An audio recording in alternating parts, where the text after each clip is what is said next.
Ana. Jana.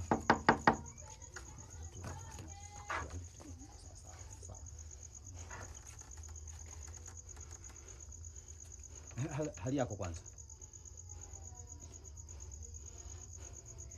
Mbona una pressure kubwa? Niache nakwambia niache. Ana, nataka hela yangu. Juliana, nakwambia sitaki niache, nakwambia niache. Mbona unampiga mtoto kiasi chochote maana yake nini? Juliana, nataka hela yangu. Mtoto ameshakuwa mwizi sana. Yaani unaingia sehemu unaweka hela yangu mimi, unanipekua, unachukua hela yangu. Nataka hela yangu sasa hivi. Jinga sana ameshakuwa mwizi. Nakwambia niache, nakwambia nipe hela yangu. Niache.